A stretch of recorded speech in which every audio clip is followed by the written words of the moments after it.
అందరికీ నమస్కారం. నా పేరు పూజారి మహేష్. ఈ ఆలయ పూజారిలో నేను ఒకని. ఈ ఖైరుప్లో జరుగుతున్న ఈ బ్రహ్మోత్సవాలకు ముఖ్య కారణం పిడకల సమరం. ఈ పిడకల సమరం అనేది త్రేతాయుగం నాటి ముందు జరిగిన కథ.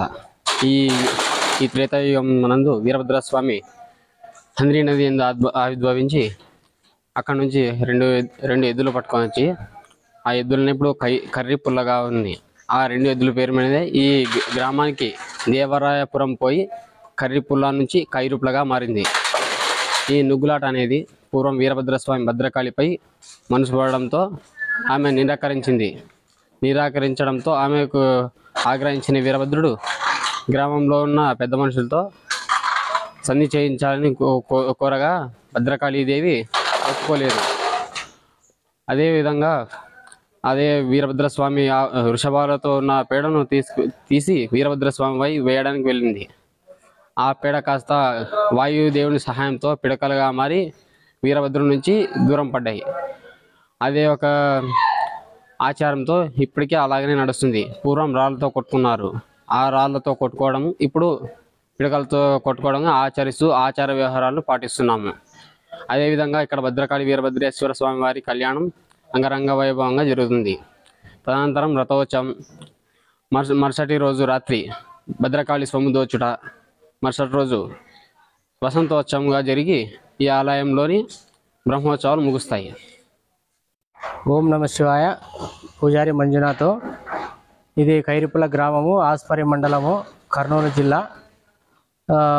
బ్రహ్మోత్సవాలు, ఉగాది పండగకి బ్రహ్మోత్సవాలు ఇక్కడ మొదలెడతామండి.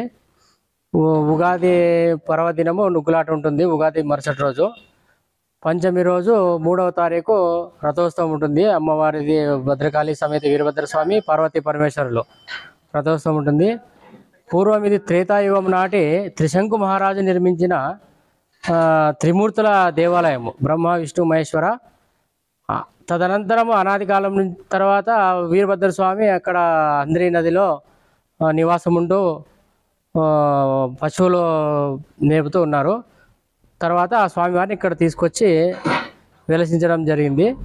అప్పటి నుంచి ఇది త్రిశంకు మహారాజు నిర్మించిన త్రిమూర్తుల దేవాలయం అయిన వీరభద్రస్వామి వచ్చిన తర్వాత వీరభద్రేశ్వర స్వామి దేవాలయంగా దినదినం అభివృద్ధి చెందుతూ చాలా గొప్పగా జాతర జరుగుతుంది. నుగ్గులాట చాలా బాగా ఉంటుంది. నాటి దేవాలయము యుగాలు గడిచినా కూడా అలాగే చెక్కు చెదరకుండా దేవాలయం అలాగే ఉంది. అలాగే అభివృద్ధి చెందుతూ చాలా ఆనందంగా బ్రహ్మోత్సవాలు జరుపుకుంటారు ప్రజలు. ఎందుకు స్వామి నుగ్గులాట ఆడేది? ఎందుకు కొట్టుకుంటారు నుగ్గులతో ఒక్కొక్కరు? భద్రకాళి అమ్మవారు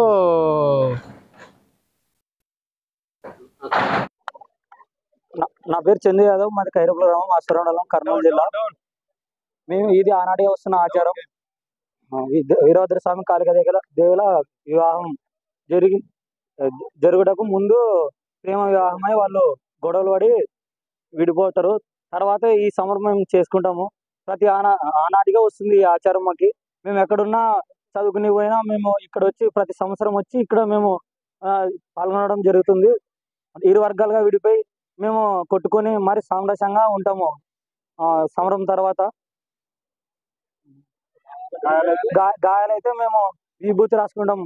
వీరభద్రస్వామి గుడి దగ్గరికి వెళ్ళి తర్వాత మాకు ఎలాంటి ఆపదలు ఏమి రావు. మరుసటి రోజు ఉదయం వెళ్ళి టెంకాయ కొట్టుకొచ్చుకుంటాం. స్వామి దగ్గరికి వెళ్ళి కలిసిమెలిసిగా ఉంటాం. ఇరు వర్గాలు ఇడే ఉంటాం. మేము యువతలో ప్రతి సంవత్సరం లాగే ఈరోజు ఉగాది సందర్భంగా ప్రతి గ్రామంలో కూడా చుట్టుపక్కల గ్రామాల్లో వసంతోత్సవం జరుపుకుంటారు. అయితే ప్రత్యేకంగా ఇక్కడ ఒక ప్రత్యేకమైన సాంప్రదాయం అనేది ఉంది. ఇక్కడున్న టెంపుల్ వీరభద్రస్వామి టెంపుల్, అందులో భద్రకాళి వీరభద్రస్వామిని ఈ గ్రామస్తులంతా పూజించడం జరుగుతుంది.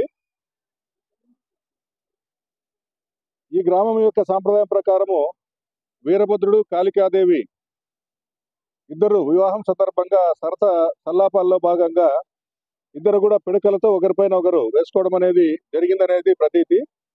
అదే సాంప్రదాయాన్ని నేటికి కూడా కొనసాగిస్తూ వీరభద్రస్వామి వైపు కొన్ని కులాలు, అదేవిధంగా భద్రకాళి వైపు కొన్ని కులాలు అంటే ఇక్కడ గ్రామం అంతా కూడా 2 గ్రూపులుగా విడిపోయి సరదాగా ఈ పిడకల్ని దాదాపు వారం రోజుల నుంచి బాగా ఎండబెట్టుకొని గట్టిపడి ఉంటాయి. అలాంటి పిడకలతో ఒకరికొకరు వేసుకొని ఈ పిడకల సంబరం చేసుకోవడం అనేది జరుగుతుంది.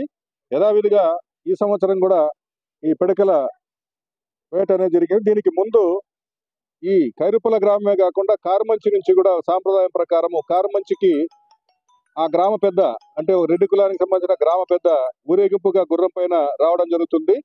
ముందు ఊరేగింపుగా గుర్రం పైన వచ్చి వెళ్ళిన తర్వాత పిడకల సంబరము యథావిధిగా జరిగింది.